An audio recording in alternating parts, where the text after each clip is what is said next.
Buenas tardes.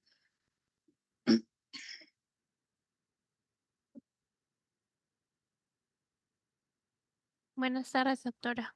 Buenas tardes, doctora. Buenas tardes, doctora. Buenas tardes. Voy a compartir la pantalla.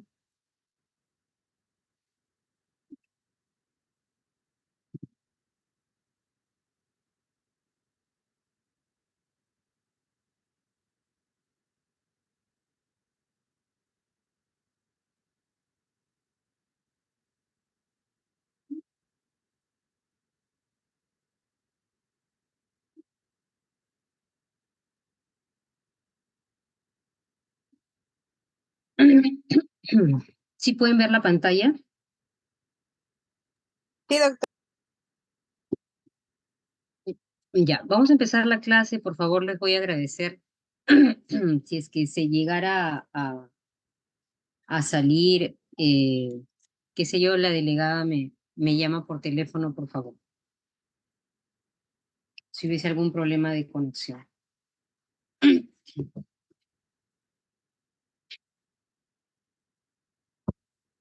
Muy bien, el tema que nos toca revisar hoy día es sobre las espondiloartritis, antes conocidas como las espondiloartropatías seronegativas, ¿no? Ese término ya se ha dejado de usar, pero van a ver que en textos antiguos todavía se usa. Entonces, la agenda de la clase va a ser ver un poco la definición, la clasificación, epidemiología, ver la etiopatogenia, el cuadro clínico, el diagnóstico, el tratamiento y en relación a la rehabilitación del paciente. Las espondiloartritis son un grupo heterogéneo de enfermedades inflamatorias que van a estar caracterizadas básicamente por oligoartritis espinal y de articulaciones periféricas, así como la presentación de entesitis y otros compromisos que pueden ser compromisos sistémicos, ¿no? Especialmente el ocular.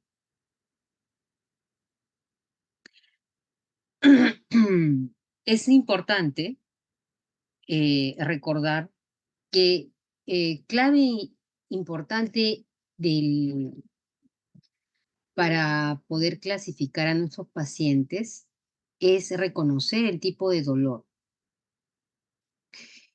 El dolor axial, dolor axial se conoce como el dolor tanto cérvico, cervical, dorsal o lumbar, es una característica importante de estas patologías.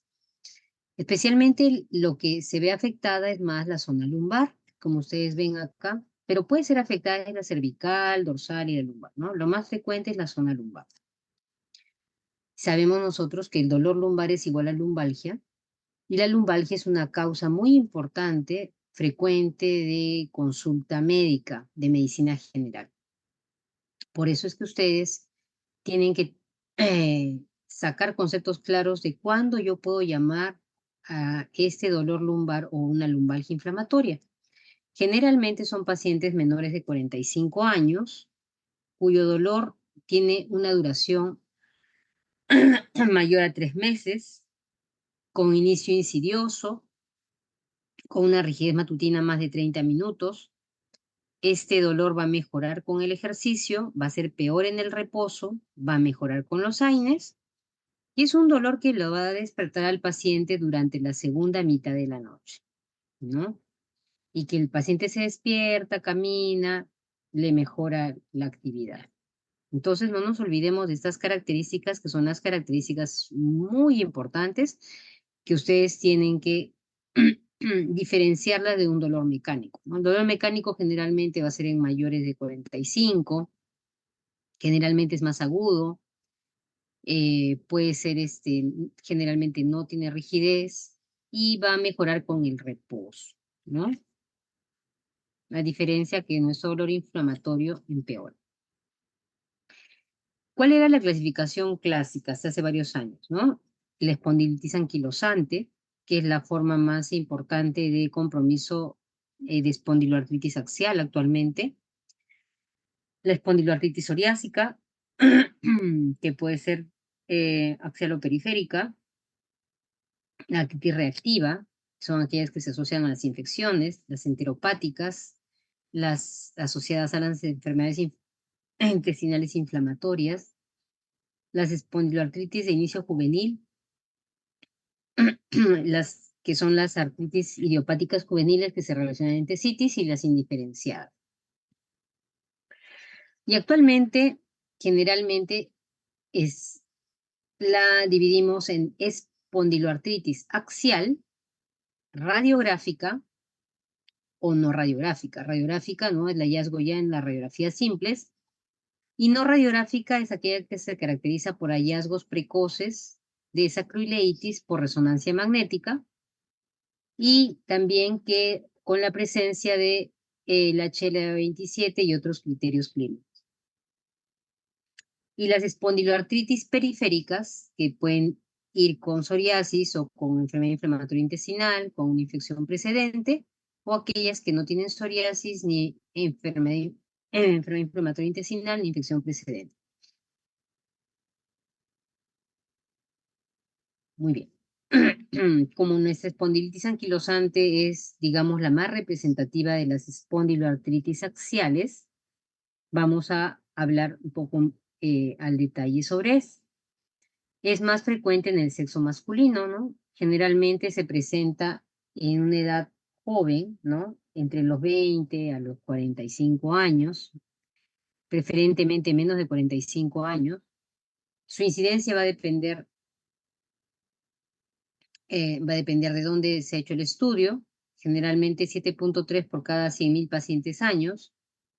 La prevalencia también es diferente, en Estados Unidos es más prevalente, 197 por 100.000 pacientes, en Países Bajos es de 68 por 100.000. Y también la asociación con el HLA también es un dato interesante, pero recordémonos que si bien está presente en más del 90% de pacientes, generalmente son pacientes blancos que tienen HLA-27, se ha visto un porcentaje bastante bajo, por ejemplo, menos del 1% de presencia de este HLA en pacientes africanos y en asiáticos. En Latinoamérica también hay pocos estudios, pero también se encuentra poco frecuente la asociación con el HLA-B27. Vean, este es un paciente con una espondilitis anquilosante ya de larga data, en la que tenemos la famosa tabla de Planchard, ¿no?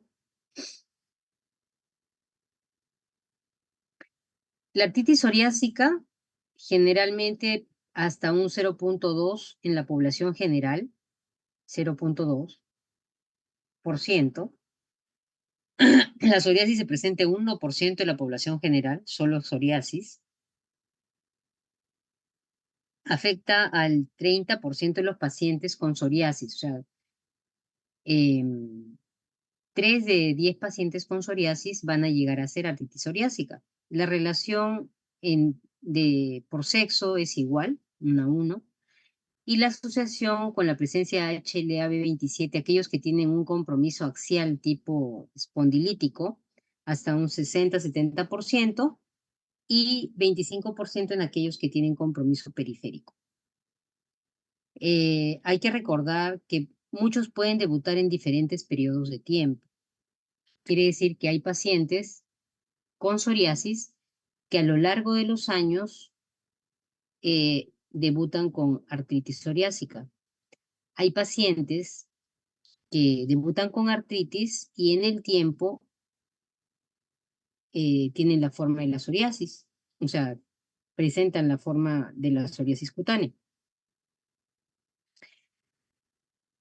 Y la artritis reactiva generalmente es más frecuente en los hombres, en jóvenes, y su asociación HL27 también es del 70%. Recordemos que algunos pacientes con artritis reactiva, generalmente este es un cuadro agudo en el que no va a dejar secuela en las articulaciones, pero hay un pequeño porcentaje que puede llegar a cronificar e inclusive producir compromisos mayores, generalmente axiales, ¿no? Las espondiloartritis asociadas a enfermedad inflamatoria intestinal. La frecuencia es de 4, inclusive hasta 6% de las espondiloartritis. La incidencia es 0.6% por año. Generalmente el mayor compromiso periférico, como un 40%, y pueden presentar esos pacientes hasta un 50% sacroileitis asintomática. Es más frecuente en jóvenes, ¿no? En pacientes mujeres, en pacientes obesos. Se ha visto que esos pacientes pueden tener enfermedades articulares activas, también severas, y que puede estar asociada a otras manifestaciones extraarticulares, ¿no? Especialmente, por ejemplo, la uveitis. Muchas veces muchos pacientes con uveitis se hacen un debut de uveitis y en el tiempo presentan o ya van presentando los cuadros inflamatorios. Primero hicieron la uveitis, después hicieron la lumbalgia, después la artritis. O sea, en algunos se puede presentar simultáneo, en otros puede ser un tanto secuencial la presentación de esas manifestaciones. Muchos pacientes, tanto con espondilitis anquilosante o con artritis psoriásica, por ejemplo, pueden hacer también compromiso, un grupo de pacientes puede hacer compromiso también inflamatorio intestinal. Entonces, se tiene que hacer un buen estudio de los pacientes para clasificarlos dentro del subgrupo.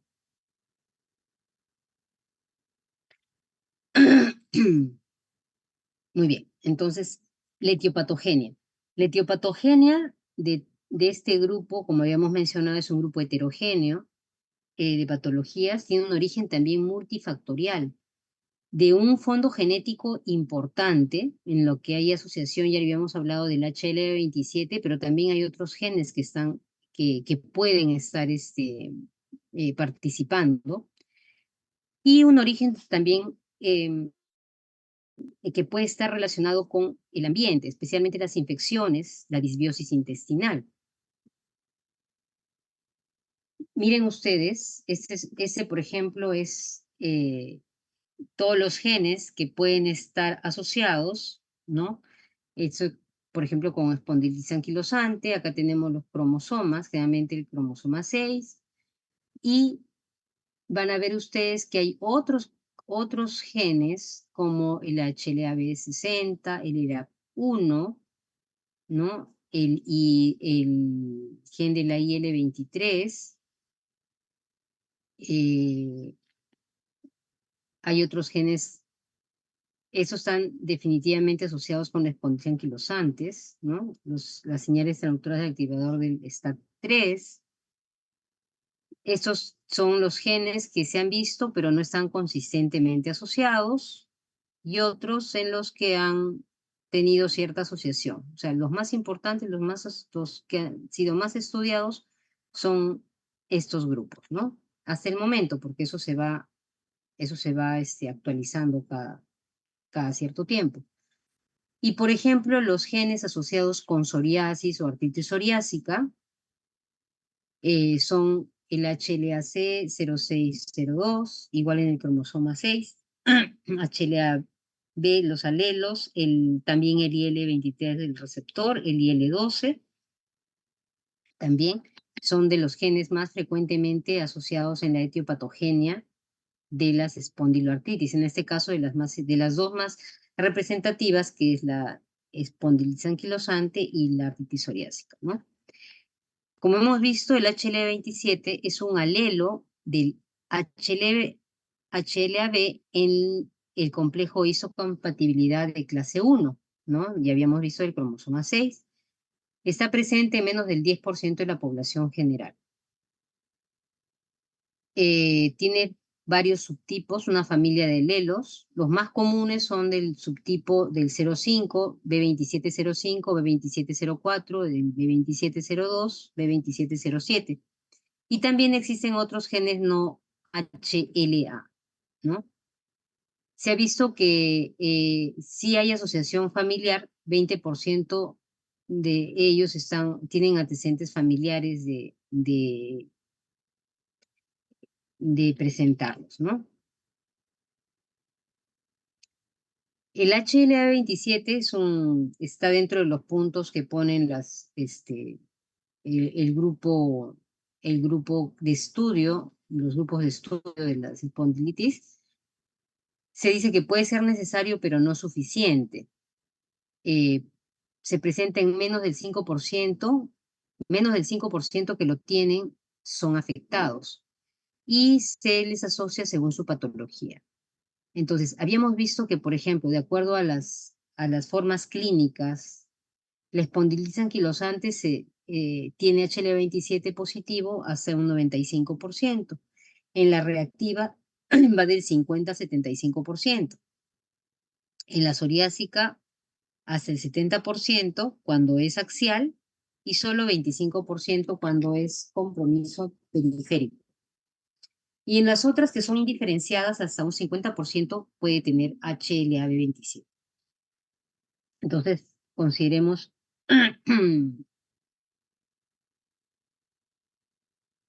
entonces, el HL27 es muy importante porque ahí vamos a ver de que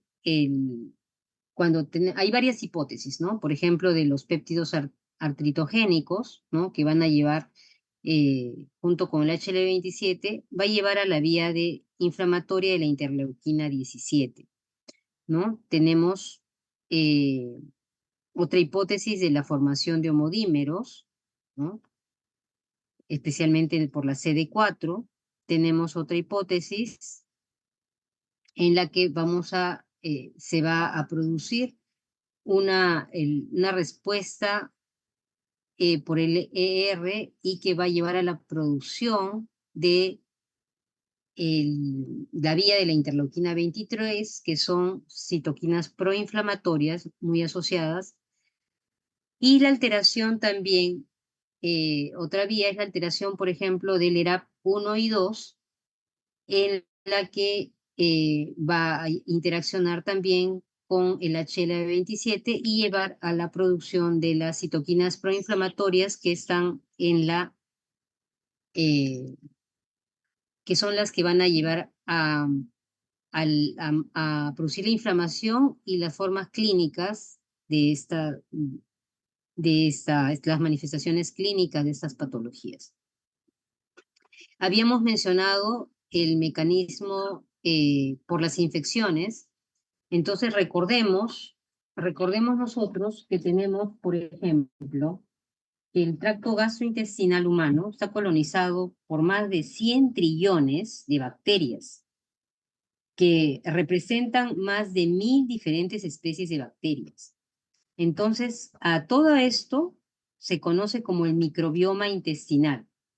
Y el microbioma intestinal juega un rol crítico en el desarrollo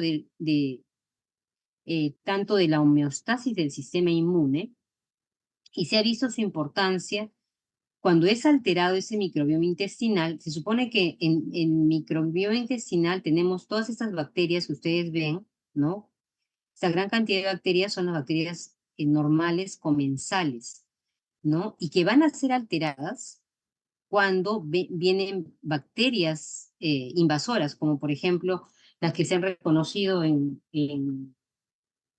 que promueven o se presentan en la artritis reactiva, han sido el Campylobacter, por ejemplo, dentro del Campylobacter, la Salmonella, la Yersinia, ¿no?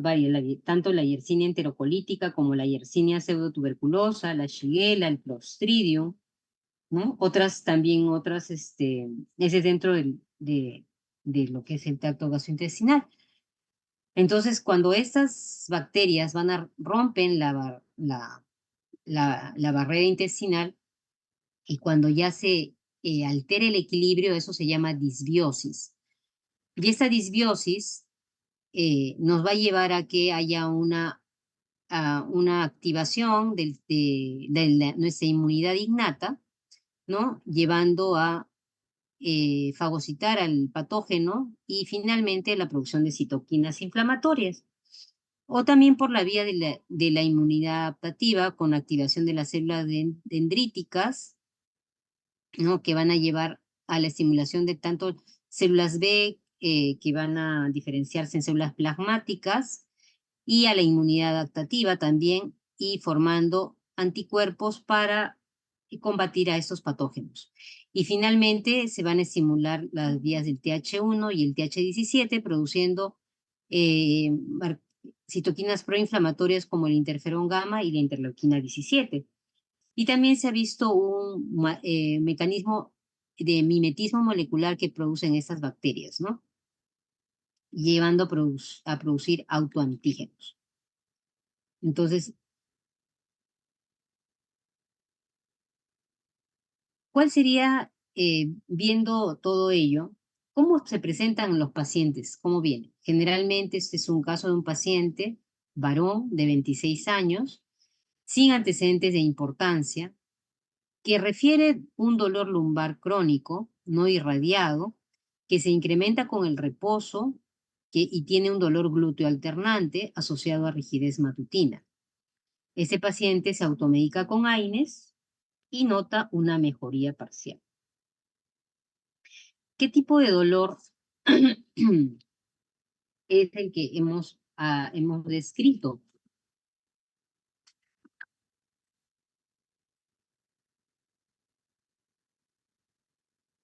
Renzo Hidalgo,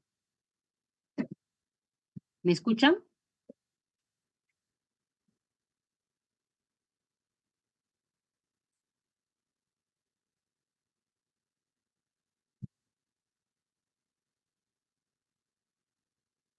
¿Me llegan a escuchar? Sí, doctora. Sí, doctora. Ok, Sí, doctora. ¿no está Renzo Hidalgo?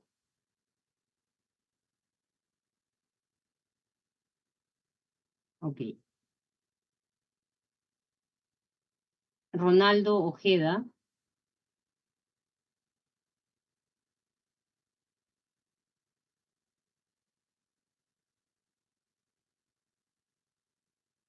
Ronaldo. Tampoco está Ronaldo.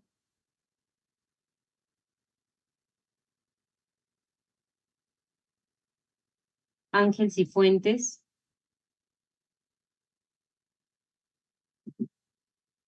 Ángel Cifuentes. Tampoco.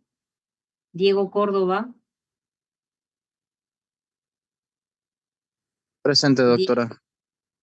Diego. Muy bien. ¿Qué tipo de dolores presenta este joven? ¿Cómo llamarías a su síndrome? O al dolor que hemos Doctora, ¿se estado refiere hablando. a que si es un dolor que incrementa el reposo, podría ser de etiología Lo que inflamatoria? tú ves. Ya, ¿cómo se llama? Es simple. Lo mismo que me has dicho. ¿Cómo lo denominas? En dos Do- palabras. Dolor inflamatorio, mm, podría ¿Pero qué es lo ser, que le duele? ¿Qué es lo que le duele? menciona dolor lumbar crónico no irradiado que incrementa el Ya, reposo. iguala, empieza con L. Espondilitis anquilosante, tal vez, doctora. No, hijo, empieza con L. Te estoy hablando del dolor nada más. A ver, Regina. Es- Sería un dolor inflamatorio lumbar. Ya, pero ¿cómo se dice? Justamente sería inflamatorio lumbar, dolor inflamatorio lumbar o dolor de tipo inflamatorio lumbar. A ver, Diego Carranza. Lumbalgia inflamatoria, doctora. Lumbalgia inflamatoria, no nos olvidemos. Por eso le digo, empieza con L. Cuando ustedes, por ejemplo, cuando hay maneras de decir que te duele algo sin decir dolor ya. Por ejemplo, el dolor lumbar es igual a lumbalgia. Cuando empecé la clase yo les dije que nosotros tenemos que saber diferenciar una lumbalgia mecánica de una lumbalgia inflamatoria, ¿no? Entonces, recuerden eso. Otra cosa, por ejemplo, también es por ejemplo, si me duele la rodilla, Eduardo Mesa, Eduardo está, Sí, doctora. Aquí está. Eduardo, si te duele la rodilla, ¿cómo le dices? Ya no me digan dolor de rodilla, porque les estoy preguntando dolor de rodilla igual a... Osteoartritis. O, ¿Qué? bueno, más No te estoy diciendo... específicamente, Solo nombre, igual que lumbalgia. ¿Cómo se dice dolor de rodilla? una gonartrosis o una gonalgia. Gonalgia. Gonartrosis ya no se dice, y ese es un diagnóstico clínico ya, ¿sí? Gonalgia. Ok, entonces ya, igual y así, ¿no? Si me duele el talón, diré, si me duele el talón, Jorge Galvez.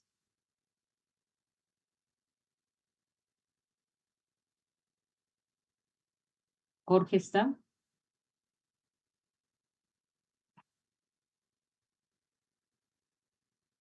Flavio Gómez. Flavio.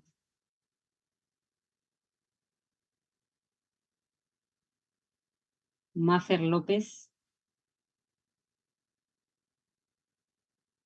Mafer.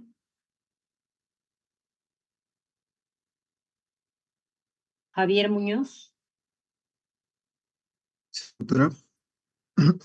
Si te duele el talón, ¿cómo le dices? Si En me vez de duele el decir talón. dolor de talón, No, ¿cómo se llama? talalgia, ¿ya? Talalgia. Dolor de talón es igual a talalgia. Mm, Muy bien. Entonces, muy bien. Recuerden este caso, porque después me van a decir, de acuerdo al caso, qué es lo que estaríamos pensando.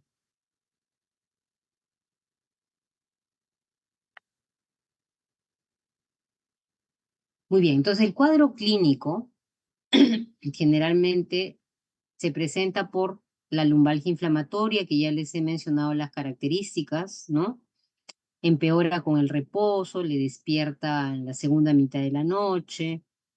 La artritis periférica, generalmente recuerden, a diferencia de la artritis reumatoide, es una oligoartritis. Y si ustedes ven, acá vemos unas rodillas, ¿sí? Y acá vemos, en esa rodilla estaremos viendo, esa rodilla está normal.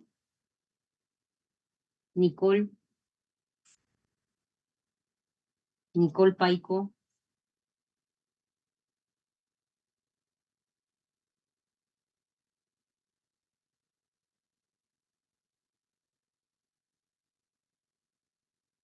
Flavio Gómez.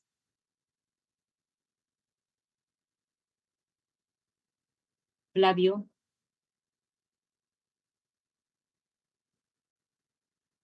Madeleine Cárdenas. Doctora, disculpa, ¿me escucha? Sí. Buenas tardes, ¿Tú Flavio. eres? Flavio Gómez, ya. Flavio, ¿y qué notas en la foto de la derecha? Ah, eh, la, la pierna, ¿verdad? Bueno, hay tumefacción, la rodilla. Ya. ¿Esa Ahí, tumefacción te parece que es una tumefacción 0, 1, 2, 3? yo entre 2, 3, yo lo veo 3, doctor. Ya se ve ya. Claro. Posiblemente no solo se ve, sino de forma toda la, ¿no? Sí, Porque comparativamente es diferente a la otra, ¿no? Ok, sí, doctor. muy bien. Y abajo, ¿qué le llama la atención a Madeleine Cárdenas en la imagen de abajo? Entonces, lo que vimos es un cuadro, si hay dolor, el paciente tiene dolor, tiene tumefacción y tiene limitación, porque, miren, esta paciente no extiende arriba, no extiende bien la rodilla, ¿no? Está un poquito semiflexa. Entonces, como les había mencionado, dolor más tumefacción más limitación funcional, eso es artritis, ¿sí? Artritis. Y ahora Madeleine Cárdenas, no está, ¿no? Madeleine. Fournier, Sí, doctora.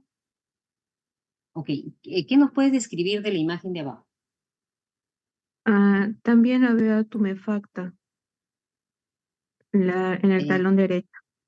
el talón derecho, ya. Ujú. ¿Y eso a nivel de qué zona está? Ah,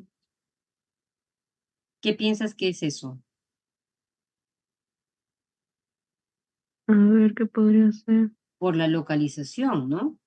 Anatómicamente, ¿qué es esa estructura y qué huesito es ese? El calcáneo. Muy bien, el hueso calcáneo. ¿Qué se inserta en el calcáneo? Ese es el tendón de Aquiles. El tendón de Aquiles, muy bien, y hay tumefacción justo a nivel de su Ujú. inserción. ¿Cómo se llama esa zona? Mm, ¿Cómo se llama? Anatómicamente, ¿no? ¿Cómo se llama? Ah, La zona, recuerden que la zona de inserción de los tendones o los ligamentos se llama entesis. Y si está inflamada, y tan inflamada acá, yo puedo decir que esta es la palpo y hay dolor y estoy viendo, ¿no? Y siempre hago la comparación, es una entesitis, como bien la ha comentado María de los Ángeles, ¿ya? Muy bien, entonces tenemos lumbalgia inflamatoria, tenemos artritis, oligoartritis o monoartritis, y tenemos entesitis. Así se vienen esos pacientes. Lumbalgia inflamatoria, artritis periférica, oligoartritis, y algo importante para que no se olviden que generalmente las espondiloartritis hacen compromiso de miembros inferiores, quiere decir rodillas, tobillos, pies, que eso es algo diferente también con artritis reumatoide, ¿no? Puede haber dolor, inclusive un dolor inspiratorio, porque puede haber compromiso en la pared torácica y en las entesitis que ya las habíamos visto.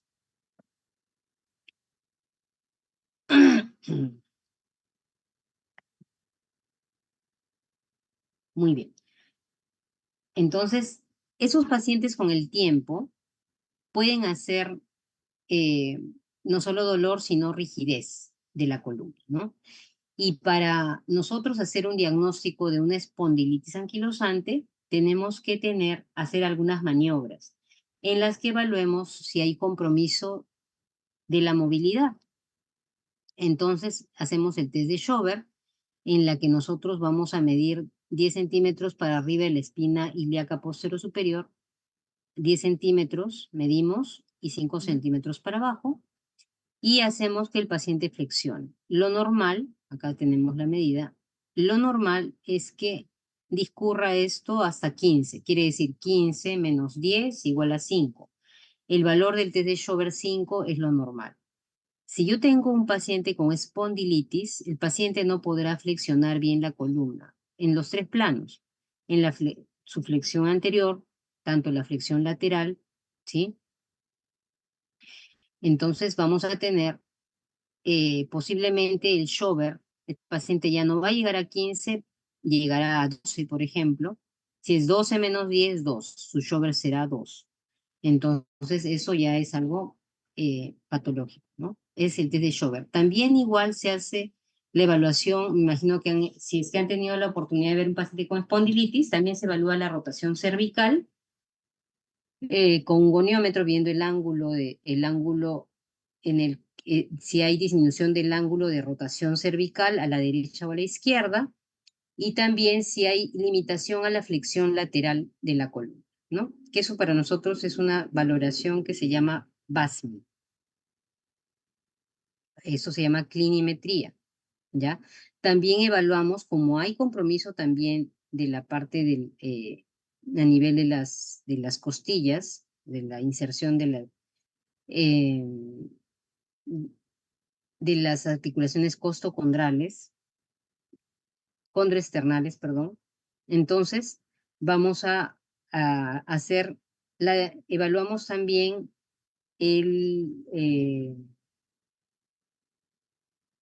si hay buena expansión torácica, ¿no?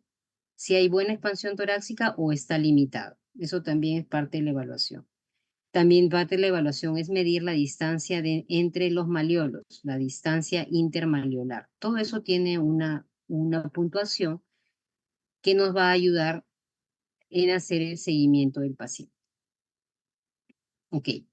También estos pacientes con espondiloartritis tienen compromisos extraarticulares, ¿no? Entonces, estos pacientes vienen con un síndrome de ojo rojo. Tienen dolor, eritema, ojo rojo, doloroso, es igual a uveitis, ¿ya? Algunos tienen conjuntivitis. Generalmente las conjuntivitis se presentan en los que hacen cuadros antiguamente llamados reactivos, ¿no? Hacen conjuntivitis, hacen uretritis, ¿no?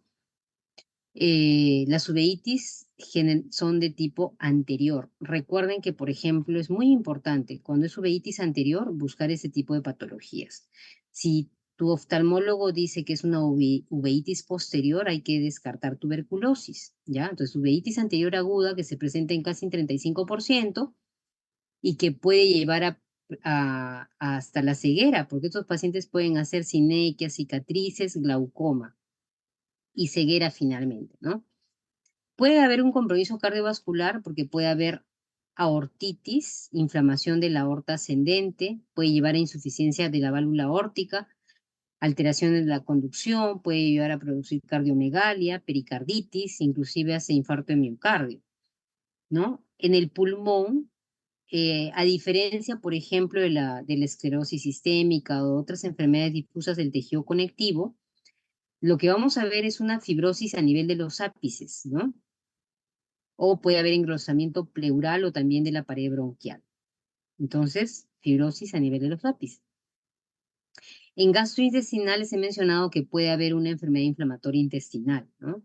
O sea, estos pacientes pueden presentar anemia, por ejemplo, y en el tiempo en los estudios se encuentran de que tienen pequeños microsangrados, ¿no? Por el tracto gastrointestinal inflamado.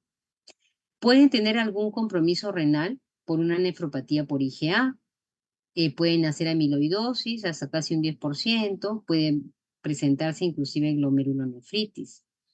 Generalmente estas manifestaciones que les estoy mencionando de la cardiovascular en adelante se presentan ya con el tiempo de evolución, o sea, no agudamente difícil, sino ya se presenta en el tiempo, en una enfermedad ya más crónica.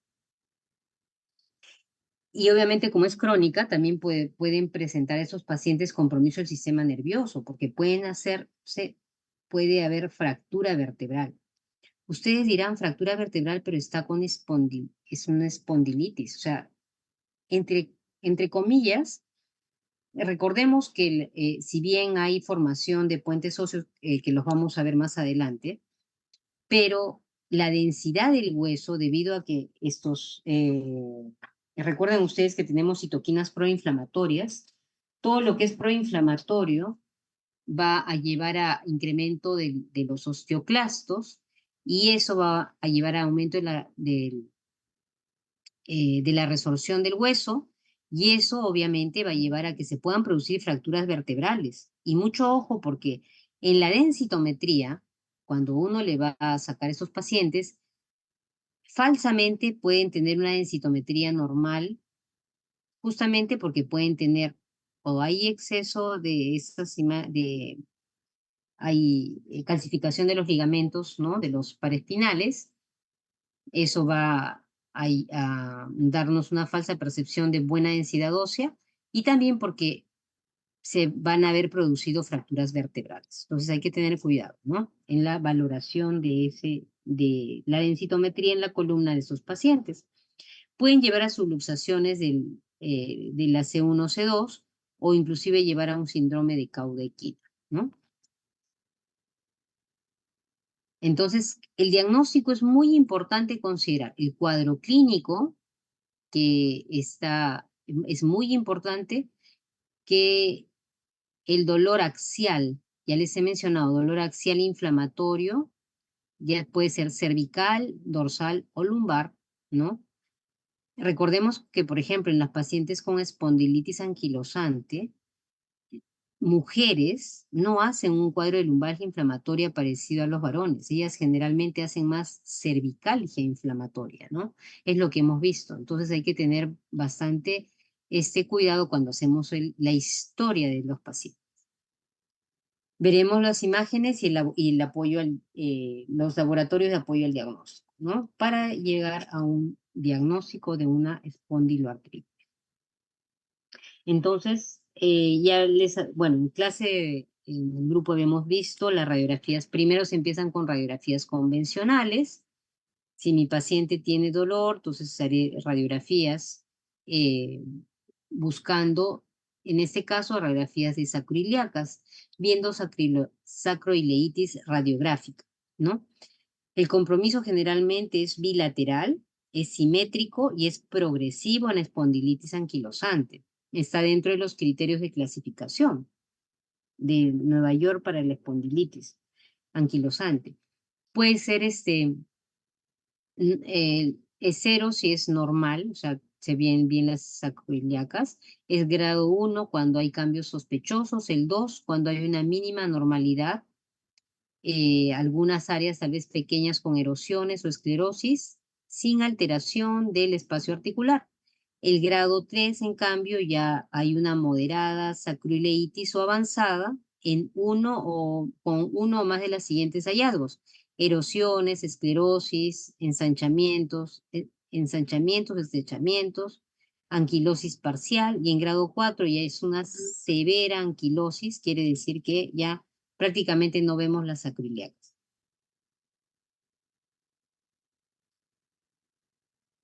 Acá tenemos las radiografías, ¿no? Acá tenemos un grado 1, en la que tenemos ciertas irregularidades a nivel de las articulaciones sacroiliacas. Acá en este grado 2, ¿no? Tenemos algunas áreas ya de estrechamiento. En el grado 3 ya tenemos esclerosis y algunas áreas que ya están muy comprometidas, y en el grado 4 ya no vemos ya espacio articular, ya no vemos el espacio articular de las sacroiliacas, quiere decir que están anquilosadas, ¿no? Entonces, ahora nos vamos a recordar el caso clínico.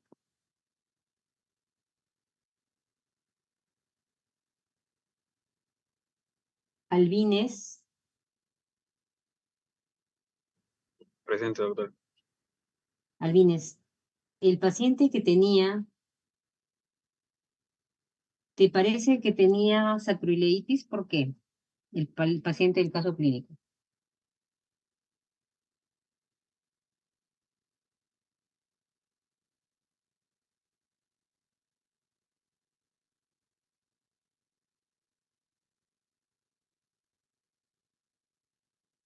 María Fe. Sí, doctora.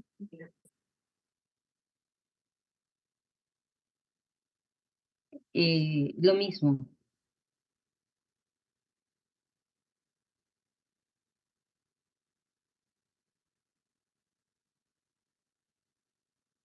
Stephanie.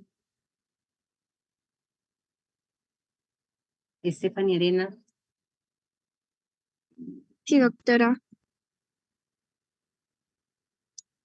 En el caso no mencionaba si el paciente se hizo radiografías, pero sí mencionó que en este caso el dolor Clínicamente no, clínicamente. ¿será por el dolor de glúteo alternante, doctora? Ah, eso, justamente a eso iba. Si nosotros tenemos dolor glúteo, ¿sí? Dolor glúteo anatómicamente, ustedes se localizan anatómicamente, a nivel de esa zona van a estar las sacroiliacas. Entonces, si un paciente les dice que tiene dolor, tienen que aprender a localizar dónde es el dolor. Y dolor glúteo generalmente es dolor de sacroiliacas. Obviamente, acá yo le voy a hacer, a ver, ¿quién me dice? Y eso sí se ha hecho en la práctica. Como ya me dijo que tiene dolor. Ahora le hago el examen físico. ¿Qué maniobras hago para ver las sacroiliacas, para evaluar el dolor sacroiliaco? Para decir, confirmado porque tú has encontrado el síntoma de dolor glúteo, es un síntoma. Ahora tienes que hallar el signo que te va a indicar sacroileitis.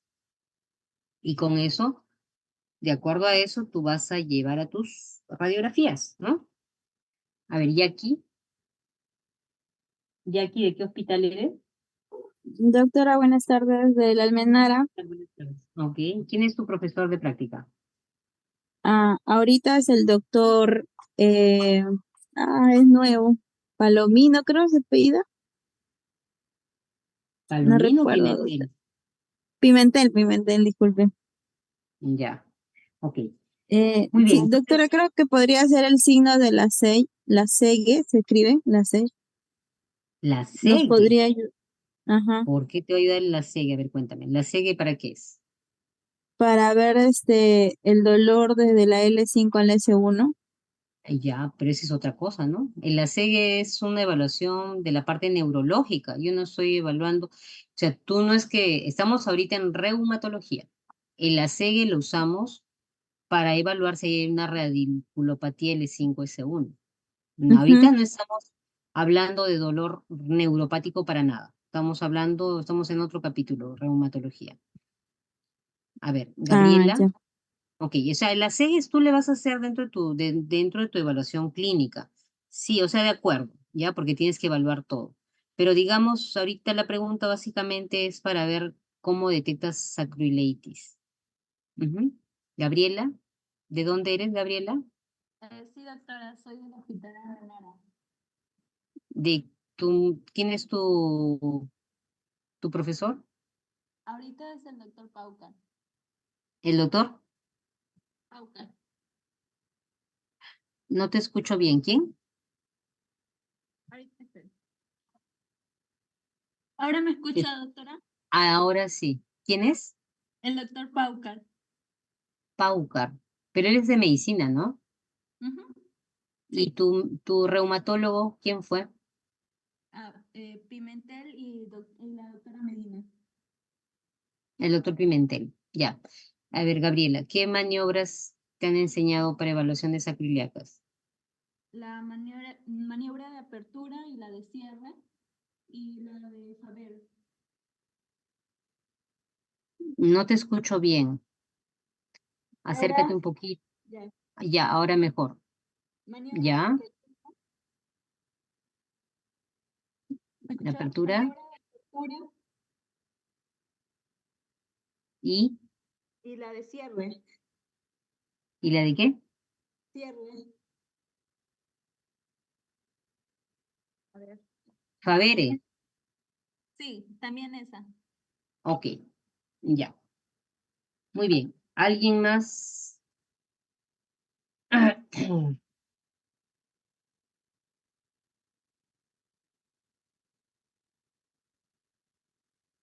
Ya, a ver, Naomi. Sí, doctora, ¿podría hacer también la maniobra de Gaesling, para la torsión pélvica? Gaisling. No, me parece que no. Ustedes evalúas otra. La que es bien conocida se llama la maniobra de Patrick. Algunos le dicen Favere también, ¿no? Y lo otro es, eh, si es que no les han hecho sus tutores, sería bueno de que antes de que dejen ya la especialidad, que ya será dentro de poco, le puedan pedir que les hagan esa evaluación. James. Doctora, ¿podría ser también el test de Gillette, El que es test de también Gillette. conocido como el test, claro, el test de la fijación del sacro? Ya, ¿cómo haces la maniobra?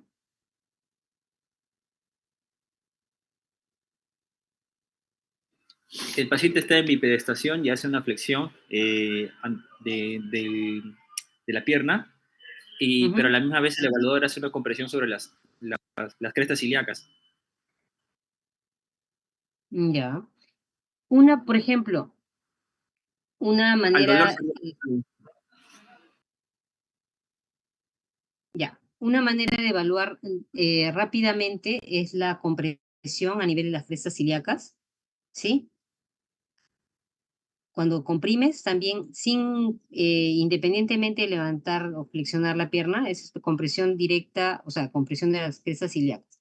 Y la otra, bueno, la otra es la del signo de Patrick, que tienen que leerla de todas maneras, Patrick o Favere, ¿sí? En la que se ve o te despierta el dolor en la zona del sacroiliaca comprometida. Y la otra es con el paciente de cúbito prono, compresión directa en la sacroiliaca.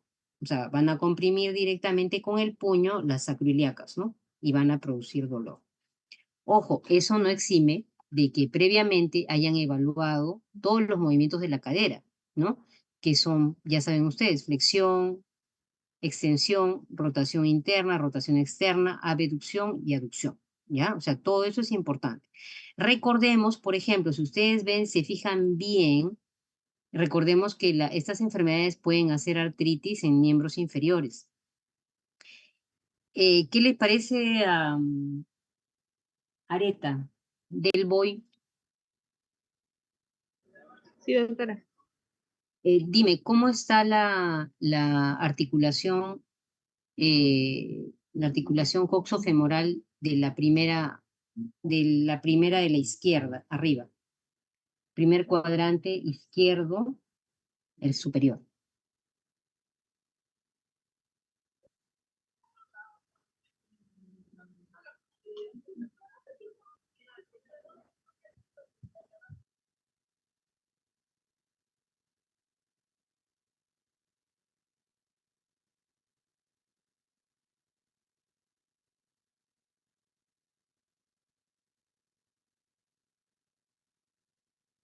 A ver, pretel está.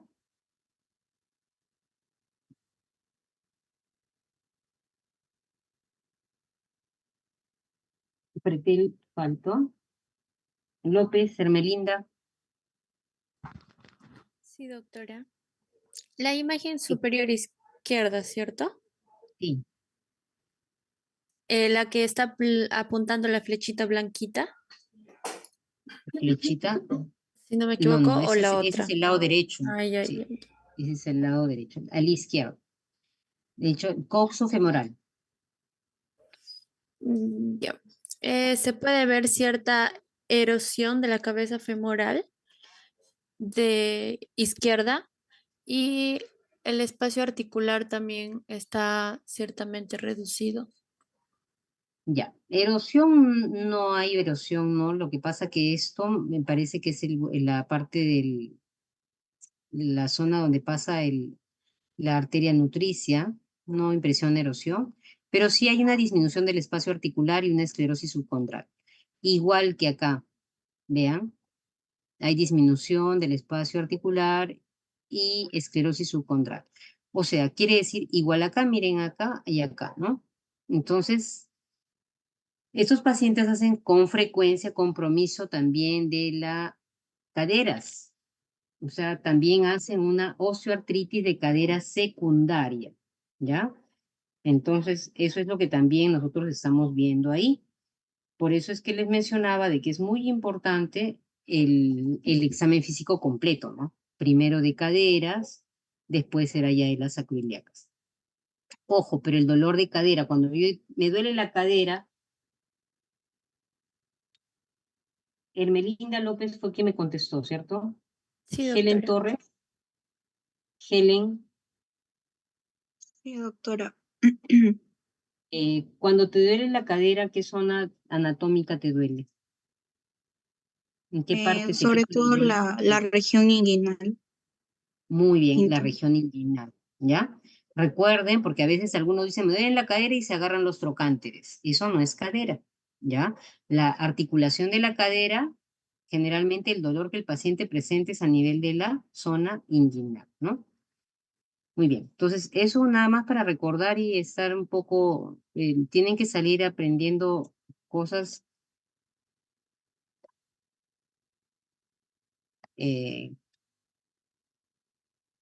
importantes, cosas básicamente en la clínica, que es muy necesaria, ¿no? Acá ya vemos el paciente que ya tiene un gran estadio, las imágenes se llaman en caña de bambú, y acá nosotros vemos es un paciente de muy larga data. Vean ustedes cómo están las vértebras prácticamente anquilosadas, y esta es la caña de bambú. Esta imagen, que es la calcificación de los ligamentos, se llama sindesmofito, ¿no? Es un paciente que no ha recibido tratamiento, la evolución natural, curso natural, y esa es en la imagen que estamos viendo acá, esta imagen lateral también, ¿no? Entonces, a eso no queremos llegar. Justamente lo que no queremos llegar, actualmente las guías ASAS, que se llaman, que es un grupo que ha estudiado y ha modificado los criterios de clasificación de estas espondiloartritis. Entonces vemos nosotros, por ejemplo, acá, esta es una resonancia magnética de unas acroiliacas, en las que vamos a ver como un hallazgo inicial el edema, que están viendo acá ustedes. Acá no hay edema, acá hay edema, ¿no? A nivel de la edema óseo, que se ve por resonancia magnética en la secuencia que se llama de supresión de grasa o STIR. Acá también vemos en el STIR, ¿no? Cómo estamos viendo acá las imágenes, ¿no? En las vértebras, especialmente en los ángulos, en que vemos que hay edema óseo, ¿no?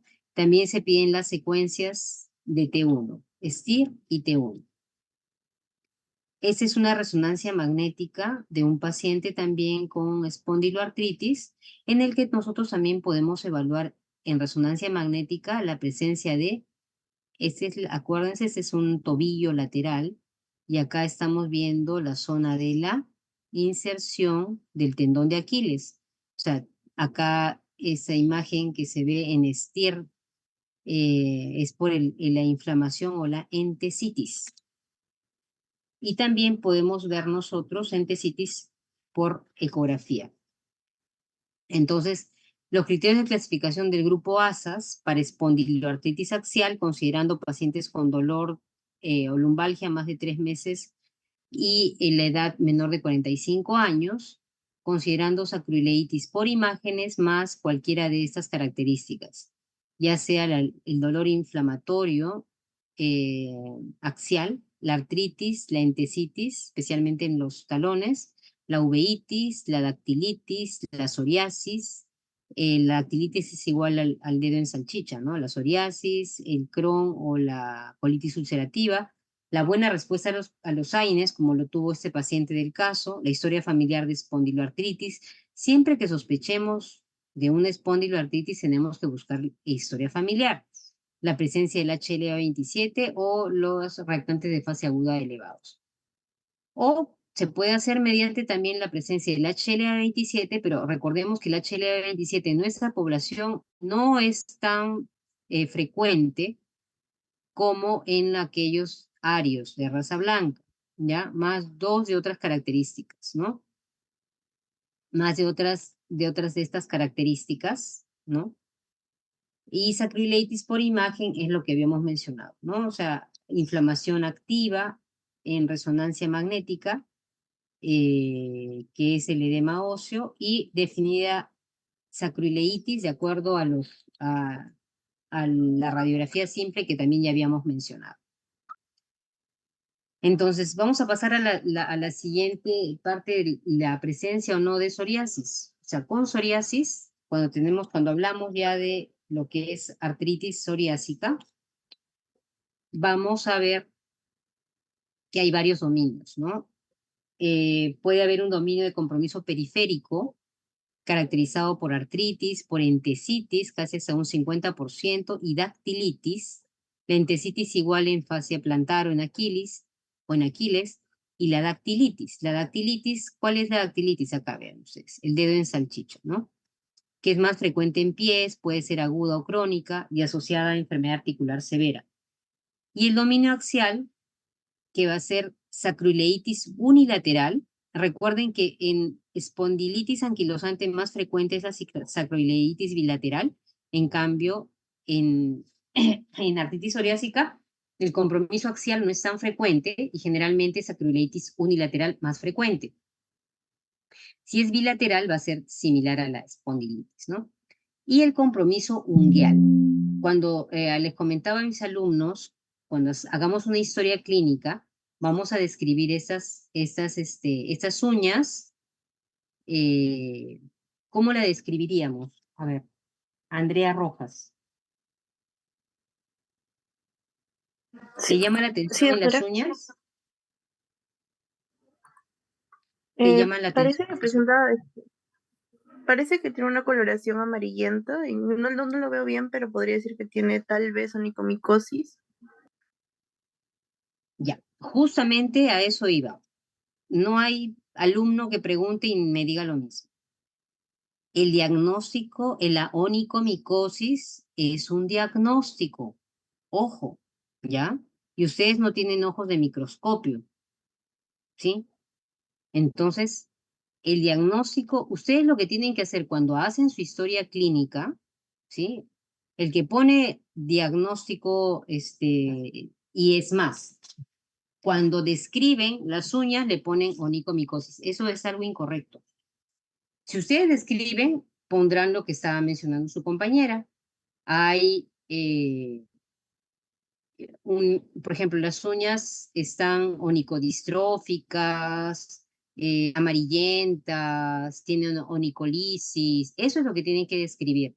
Y ya en la parte de diagnósticos pondrán, pues, descartar, ¿no?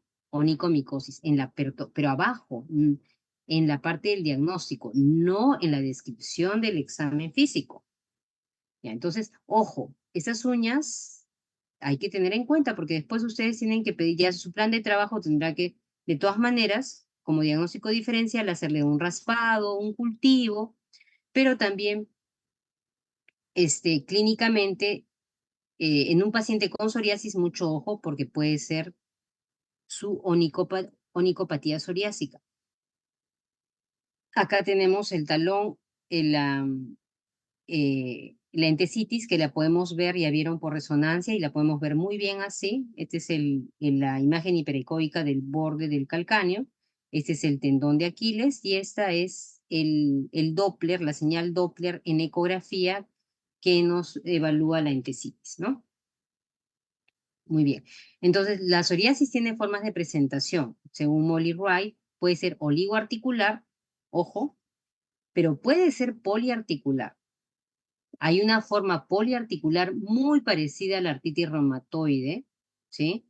Que es, pero a diferencia de la artritis reumatoide, es súper, muy severa. O sea, disculpen por lo que he dicho, pero es severísima, diría yo, ¿no? ¿Por qué? A diferencia de la artritis reumatoide, la psoriasis compromete también mucho las tenosinovias, hace mucha tenosinolitis en los tendones. Puede ser compromiso distal, puede ser el mutilante como esta, o puede ser el compromiso axial. Esas son las 5 formas de presentación de la artritis psoriásica: oligoarticular, poliarticular, la distal, o sea, la que compromete las interfalángicas distales, las mutilans y la axial. Vean ustedes estas uñas cómo se ven.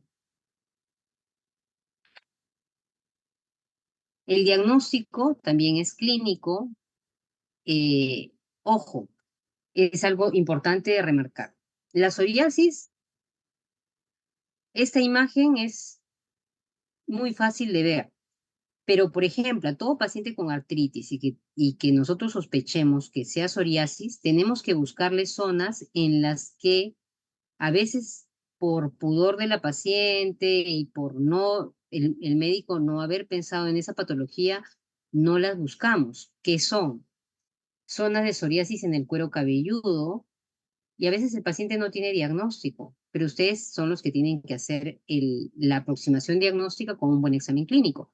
Ver, evaluar bien cuero cabelludo, evaluar bien detrás de las orejas también, en las que se puede presentar, evaluar debajo del pliegue de las mamas, evaluar también a nivel periumbilical, y a nivel también en la zona perianal.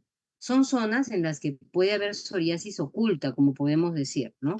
Pero es importante hacer una buena evaluación. Y vean las lesiones. Esta no es una onicomicosis, es una lesión de onicopatía psoriásica, ¿ya? Entonces, que también se puede hacer evaluación, o se están haciendo estudios para evaluación. Se considera ahora las uñas, la evaluación de las uñas, como unas microentesitis que se pueden evaluar por ecografía, de alta resolución, obviamente, ¿no? Y también por ecografía se puede evaluar la piel sana con la piel enferma e inflamada de la psoriasis. Eso mediante imágenes, ¿no? Vean ustedes, a diferencia de la espondilitis anquilosante, cuando la psoriasis hace un compromiso axial, vamos a ver puentes óseos gruesos. Esos son los puentes óseos imagenológicamente diferentes a una espondilitis anquilosante. En la espondilitis vemos solo una línea, una línea radioopaca, ¿sí? Que serían rayos X, una línea radioopaca que vendría a ser los indesmofitos. En cambio, este es un puente óseo grueso que se ve generalmente en las psoriasis.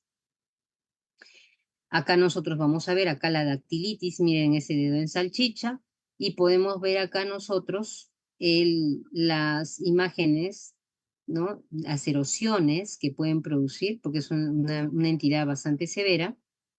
Esta imagen se llama el lápiz en copa, por ejemplo, ¿no? Que puede producir radiológicamente la psoriasis. Entonces hay unos criterios que se llaman los criterios de Caspar para psoriasis, donde los criterios son evidenciar psoriasis, ya sea una psoriasis reciente o que tenga una historia personal de psoriasis o historia familiar también. Cada uno les va a dar puntos. La distrofia de la uña psoriática, ¿no? Que va a ser onicolisis. Puede haber pitting, ojo. En las uñas, nosotros vamos a ver y podemos contar como unos punteados. Mayor de 10 es patológico. Entonces, eso es lo que llaman pitting, ¿no? El punteado. Hiperqueratósica o onicolisis, ¿no? De acuerdo a lo que el examinador vea. Obviamente es factor reumatoide negativo, dactilitis actual en el examen, ¿no? Que es todo el dedo que está inflamado, no como en salchicha, o historia de dactilitis evidenciado o catalogado por un reumatólogo. Y evidencia radiográfica, ¿no? De nueva formación ósea, ¿no? Porque una cosa es un osteofito, que es la característica radiográfica de la osteoartritis, y otra cosa son las osificaciones o los puentes óseos, porque están cerca a los márgenes articulares, ¿ya? O sea, tengamos mucho en cuenta estas consideraciones, ¿no? Acá hay la resorción ósea, acá tenemos anquilosis, acá tenemos erosiones, vean ustedes acá, erosiones importantes y anquilosis, ¿no? Como ya les había mencionado, puede haber compromiso sacroiliaco. Acá tenemos un compromiso sacroiliaco bilateral y tenemos también compromiso de la articulación coxofemoral, ¿no? Recordemos, articulación de miembros inferiores, artritis en rodillas o tobillos o en pies. Pensemos en las espondiloartritis. Muy bien. La artritis reactiva, ya les había mencionado, es una inflamación aséptica que es mono o poliarticular después generalmente de un proceso infeccioso, que puede ser gastrointestinal, como lo había mencionado hace un momento, o puede ser respiratorio también, ¿no? Se ha visto en los gérmenes respiratorios que causan estos, o geniturinarios también, la presencia de clamidia trachomatis, la clamidia pneumoniae, por ejemplo, ¿no? La trachomatis obviamente para la parte geniturinaria y la pneumoniae para el cuadro infeccioso respiratorio. Bacterias intracelulares enteropatógenas, uropatógenos, virus, parásitos. La clínica es artritis simétrica y progresiva, predominantemente en miembros inferiores. Pueden tener también entesitis y también presentar dactilitis, ¿no? Pero ojo que requiere descartar como diagnóstico diferencial otra enfermedad difusa del tejido conectivo. Su evolución es autolimitada, o sea, se va a recuperar en menos de 6 meses. generalmente sin dejar ningún tipo de secuela, ninguna erosión, si es del tipo de autolimitada, pero hay algunas formas crónicas y recurrentes que pueden ser más frecuentes y que pueden requerir tratamientos con inmunosupresores, ¿no? Y pueden llegar inclusive a ser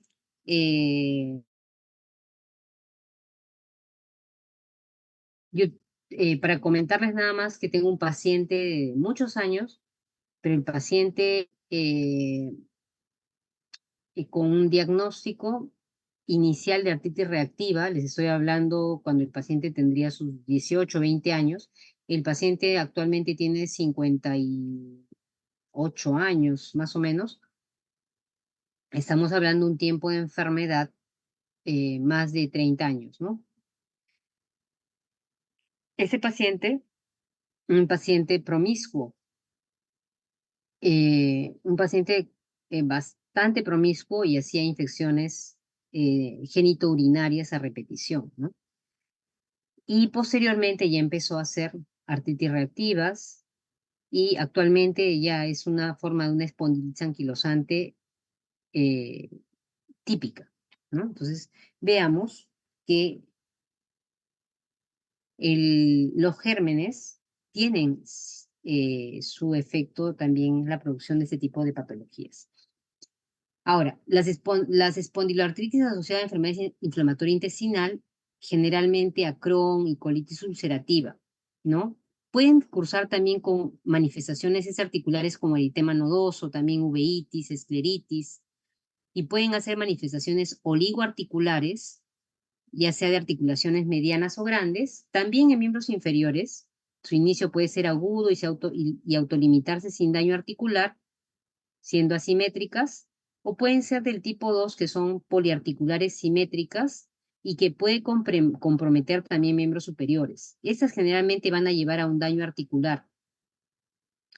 Y las axiales, las que pueden presentar hasta casi un 50% sacroileitis, pueden ser subclínicas y pueden llegar inclusive a la anquilosis hasta en un 10%, ¿no?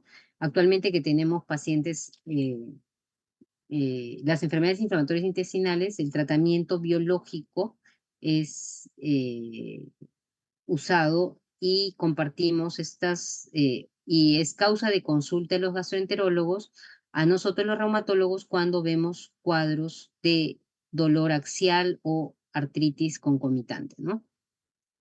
Entonces, en ese cuadro de resumen, ese es un resumen más o menos de lo que hemos ido hablando. Vean ustedes como el paciente del caso le da inicio a la espondilitis anquilosante, generalmente es bastante temprana, como a los 20 años. La predominancia de sexo también es más marcada en lo que viene a ser espondilitis anquilosante y artritis reactiva, ¿no? A diferencia de la psoriasis, que es 1 a 1. Cuando las articulaciones periféricas afectadas es más frecuente, obviamente, en las artritis psoriásicas. Recordamos que hay una variedad de artritis psoriásica que es similar a la artritis reumatoide, pero más severa. También la artritis reactiva. El compromiso axial, obviamente, es en 100%, generalmente en las reactivas, y en la anquilosante, que es digamos, el ejemplo más importante de lo que viene a ser el compromiso axial. La dactilitis es muy común en la artritis psoriásica, no nos olvidemos, ¿no? Y está ausente en la espondilitis anquilosante. Está ausente también dactilitis en las enfermedades inflamatorias intestinales. Raro dactilitis y entesitis en artritis reactivas. Muy común tener dactilitis y entesitis en las artritis psoriásicas, ¿no? Entonces, la dactilitis muy común en la artritis psoriásica y la entesitis es común tanto en la psoriasis como en la espondilitis anquilosante. Rara en las otras manifestaciones. La psoriasis pueden ver que se puede presentar en todas las formas de espondiloartritis, ¿sí? Pero obviamente va a estar presente en todos los casos de la artritis psoriásica. Lesiones en uñas en los pacientes con artritis psoriásica, es raro en las otras formas de espondiloartritis. Y el HL27, ya habíamos mencionado, varía y es más frecuente en la espondilitis anquilosal. ¿Cómo medimos la enfermedad de la espondilitis? La vamos a medir mediante el BASDAI, que es una escala de actividad de enfermedad, o el ASDAS, que ya es también, este es con una calculadora, ¿no? La funcionalidad la vamos a evaluar mediante el BASFI o la evaluación del cuestionario de salud para las espondiloartritis. Eso nos ayuda mucho para actividad y para funcionalidad del paciente. Estas son el BASDAI que hacemos a nuestros pacientes. Por ejemplo, el BASDAI del 0 al 10. Por ejemplo, ¿cómo describiría el grado global de fatiga o cansancio que ha tenido? ¿No? Eso es en la última semana. Entonces el paciente marca igual, ¿no? Dolor de la espondilitis, la hinchazón de las articulaciones, al tacto o presión, la rigidez matutina, cuánto dura la rigidez. Todo eso se hace, con una fórmula se suma y sale un valor. Si el valor es mayor de 4, mayor o igual a 4, este paciente está activo y generalmente es una de las pautas para tratamiento biológico, ¿no? El BASFI igual, o sea, como si puede ponerse calcetines, puede flexionar el cuerpo y así. Todas estas actividades funcionales, si es posible, fácil o imposible. Y de acuerdo a eso sacamos una evaluación, ¿no? Obviamente, mientras más cerca al 10 esté esa evaluación, el paciente está más comprometido funcionalmente. El tratamiento. El tratamiento va desde los AINES, ¿no? Excepto a las espondiloartritis asociada a enfermedad inflamatoria intestinal, porque ellas tienen, es contraproducente porque les produciría más sangrados, ¿no? Pero en las otras sí. Puede usarse corticoides tópicos como infiltraciones en casos, por ejemplo, de artritis, ¿no? En entesitis, mucho cuidado acá yo diría en algunas entesitis, pero no en la de talón. En la de talón, las infiltraciones, el tendón de Aquiles es un tendón que puede romperse fácilmente. Entonces, en esa entesis de la entesitis del calcáneo no estaría indicada la infiltración. ¿Ya? En otras entesitis sí podría ser, o en articulaciones comprometidas como rodilla o cadera, ¿no? Inmunosupresores, como se han probado sulfasalacina, metotrexato, leflunomida, ciclosporina, por ejemplo, en la artritis psoriásica también, inhibidores de la JAK quinasa, como tofacitinib, baricitinib también. Los biológicos, ¿no? Generalmente de primera indicación, si hay falla a 2 antiinflamatorios no esteroideos, se indican los anti-TNF como el etanercept, infliximab, adalimumab, certolizumab y golimumab, que son los de primera opción, ¿no? Tenemos también ahora los anti-IL-17, que es el secukinumab, el ixekizumab, si es que hay falla, aunque actualmente tienen buena respuesta a estos medicamentos, buena eficacia, tanto TNF como anti-IL-17, ¿no? Antifalla o contraindicación a TNF y no se recomienda en enfermedad inflamatoria intestinal, ¿no? Y los anti-IL-12, 23, como el ustekinumab. La rehabilitación es muy importante. La rehabilitación es importante para prevenir o enlentecer la restricción de la movilidad de la columna y prevenir la discapacidad, para mejorar el dolor y la rigidez. Generalmente a estos pacientes se les indica ejercicios tipo natación, ¿no? Para mejorar Acuérdense que una espondilitis va a haber restricción por los cambios que ocurren. Puede haber un compromiso restrictivo de la caja pulmonar. Por eso es muy importante que esos pacientes hagan ejercicios tipo natación para mejorar esa capacidad pulmonar, ¿no? La rehabilitación debe ser muy temprana al diagnóstico y tiene que ser hacer los ejercicios diarios en casa y semanales en un centro médico. los deportes recomendados ya les había mencionado, la hidroterapia, onda corta, ultrasonido, calor frío, estimulación de nervios transcutáneos, todos aquellos que van a hacer con la indicación, la receta del fisiatra, pero que sí es muy importante indicarle al paciente que tiene que hacer rehabilitación. Y obviamente uso de apoyo, por ejemplo, apoyo de bastones, uso de andadores, porque los pacientes pierden muchas veces el eje de la columna y su eje postural normal cambia, entonces tenemos que apoyarnos para que puedan caminar con andadores o bastones de marcha, es muy importante.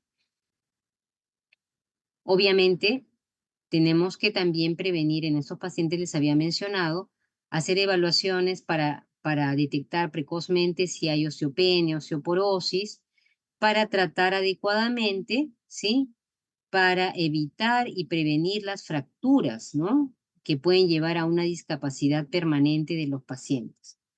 Entonces, hay mucho que hacer con esos pacientes y lo más importante es que tienen ustedes que hacer una detección temprana y eso se hace con una buena historia clínica donde ustedes van a detallar las características del dolor axial inflamatorio y obviamente ya están terminando reumatología, tienen que saber examinar las articulaciones, ver si estas están tumefactas, ¿no? Si hay dolor, si hay tumefacción, limitación funcional es igual a artritis, ¿sí? Entonces, si este paciente tiene artritis, ya ustedes la van a catalogar si es monoartritis, es oligoartritis o es poliartritis. Y de acuerdo a eso van a ser sus síndromes reumatológicos. Eso es muy importante para poder tener pacientes, un diagnóstico precoz, un tratamiento precoz y llevarles a mejorar la calidad de vida y también evitar la mortalidad temprana de esos pacientes, ¿no? Porque si no se tratan tempranamente, pueden hacer también, igual que otras patologías inflamatorias, aterosclerosis prematuras y morir tempranamente. Muchas gracias. ¿Tendrán alguna pregunta?